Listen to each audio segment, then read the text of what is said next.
Scientists are becoming increasingly concerned about the advance of invasive species around the world.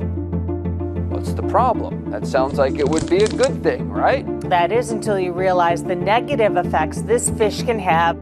But decades on, many non-native species have caused lasting environmental damage, with a 4-year study finding they cost the global economy a whopping $664 billion per year. Scientists in Florida are sounding the alarm over what they're calling a wildlife issue of our time. Top predator that's been wiping out other forms of life in the Everglades. Demonstrate that invasive alien species are a huge problem.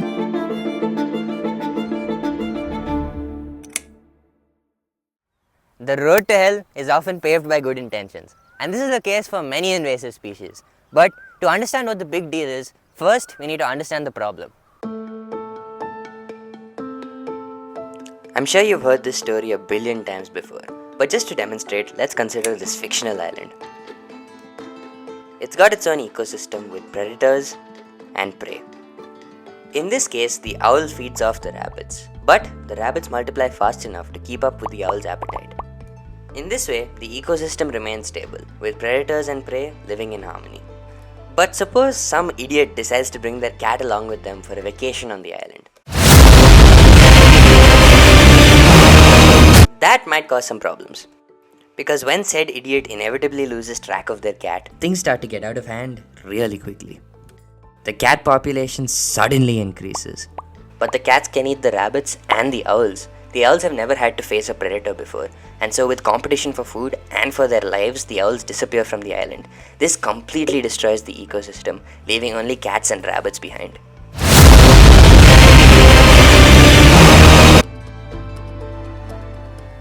I'm sure you can tell, having an animal just randomly enter an ecosystem that it doesn't belong in can destabilize everything. But it can't be that common, right? You have no idea. We'll get to the big guys a little later, because there are invasive species all over the world. But first, I want to talk about this relatively innocent looking flower. Meet lantana. It was native to Central and South America. But since the sun never set on the British Empire in the 19th century, they needed to be looking at things they like to look at all the time. And so completely ignoring the native flora, they exported lantana all over the world. And these graphics are kind of an understatement for what it looks like, because just like its travel agent, lantana has this nasty habit of sticking itself in places it doesn't belong. I can already see like 6 lantana plants. There's one over here, there's one over here, there's one here, there's one here, there's one here. I mean, you get the point, there's a lot of lantana. Animals don't eat it because it's toxic, and once it's taken root, the only real way to get rid of it is either with chemical herbicide or straight up uprooting it, both of which damage the soil and absolutely obliterate the other plants. Once it's escaped its position as an ornamental plant, it reaches the wild, and once it's there, it starts growing in these extremely thick bushes. Lantana can adapt to most different types of soils, and it grows really fast, which means it outcompetes all the other native shrubs. All things considered, lantana clearly sucks. But now, I want to talk about another rather interesting case of ecosystem invasion. Meet the feral pig. The story of the invasion of feral pigs in Australia begins in 1788 with, you guessed it, the arrival of the British. And I mean no offense to the British people of now, but the colonial British could not stay away from their pork for long. So they brought their captive pigs down from Great Britain to Australia. And as you probably expected, as soon as the ships landed, the pigs managed to escape into the wild. The problem with feral pigs is that everything is on the menu, from small mammals to amphibians to crustaceans and even fish. And since everything's on the menu, they have no problem staying really well fed. They rummage through trash and spread disease, they uproot plants left, right and center, and they cause huge population pressure on the ecosystems that they live in because they produce hundreds of babies per year. Obviously, feral pigs are a huge problem, and that's just on land. In water, invasive species can be 100 times worse. Also, how could I make this video without talking about fish? Meet the lionfish and the common pleco. Lionfish are from tropical and subtropical waters in the Indo-Pacific region, and the common pleco is from the Amazon basin. Unlike the last two species, these guys are relatively recent. They were brought to the areas that they took over, not by the British, but by the pet trade. Lionfish are relatively common in their native habitat.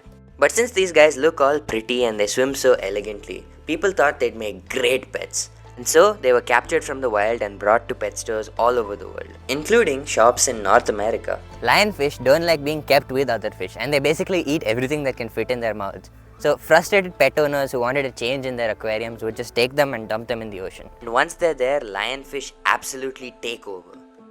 The problem is that these guys are absolutely covered in venomous spines, which means nothing really wants to eat them, meaning they can just eat whatever they want with absolutely no fear of predators. This, combined with the fact that they multiply incredibly quickly, means the only real way to get rid of them is with human action. And it's basically the same story with plecos. They were brought to aquariums because they start off really tiny, but they quickly turn into these really chunky fellows.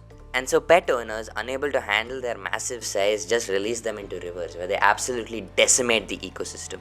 Plecos really only eat algae, but that's the problem. They start off at the bottom of the food chain, which means they wreck everything above them. They're covered in thick bony plates, which makes them very hard to eat, and because they eat algae, they take away food from other smaller fish, which directly impacts the trophic levels above them. And isn't this footage just really disturbing? I mean, look at the number of fish. Plecos and lionfish really suck because they eat everything and nothing eats them. And so I'm guessing you've got the gist of the issue now. Animal that doesn't belong arrives in an ecosystem it doesn't belong in and causes absolute havoc, destroying everything. And these three species were just a taste. There are invasive species all over the world causing serious problems, like water hyacinth in India, cane toads in Australia, or Burmese pythons in Florida. So what's the solution? What's the light at the end of the tunnel? Truth be told, when I was scripting and researching for this video, I thought it would just be like all of my others. You start with an interesting issue, give some examples, talk about why it's a problem, talk about what we're doing to solve it, and then end on a quote with the music slowly fading away. But I couldn't figure out a way to end this video on a positive note. And maybe that's on me, but let me just explain why. This is a list of all the invasive species that exist in the world today. And this is a list of the number of invasive species we've managed to get rid of. Do you see the problem? So there are two reasons as to why I think this is, but let me just lead with an example. Did you know that we fixed the ozone hole? Yeah, that huge hole in the ozonosphere that was blasting UV radiation through, it was going to give us all skin cancer and we were all going to die. We realized that that was a problem, got together as a world community, and we solved it. And there's a reason that we actually managed to do that. Did you notice that we switched from CFCs to HCFCs and HFCs? I'm betting you didn't even know what those things are. And that's the problem. It didn't affect our lives in any way. AC still worked the same way, fridge prices remained the same, and so no one really noticed. And therein lies the issue. Humans are inherently lazy and inherently selfish. If you give someone the option of doing something that's convenient for them, or doing something that's maybe slightly more inconvenient but better for the planet, they will always choose to get in a cab and go to the salon that's 2 kilometers away instead of using public transport, for example. And suppose you're coming back from a trip and you pick up a plastic bottle full of water, finish drinking it, and then you have to get rid of it. You don't want to carry it all the way home, and so you see the pile of trash around you and you're like, it's okay, one day I'm a relatively eco-friendly person, I may just get rid of it. And that's the problem. Invasive species are such a good example of this. We bring the animal from point A to point B for our own personal gain. We let it loose, and then it's our responsibility, it's our fault, and we still do nothing about it. And this is in no way to discredit the work of thousands of people across the world who are doing their level best to get rid of invasive species. But it's not enough. I'm sure you've heard that example where they say if one person just does one thing a day to make the world a better place, it can make a difference. But they usually also follow it up with, oh, but don't think that if everyone else is not doing it, it's okay for you to not do it, it's up to you, you're the one who's going to make a difference. Because people start thinking like that anyway.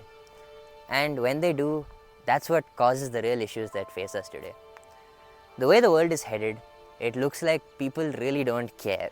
All the problems that climate change, pollution, these issues that are really prevalent in our lives today, people just say, oh, it's not real, oh, there's no real way we can fix it as a person. If one person just does one thing, what difference does it make? Well, let me just tell you, if one person does one thing a day to do their best to make a difference, it can really change the world. But the problem is, no one is trying. Thank you so much for watching, and I'll see you in the next one.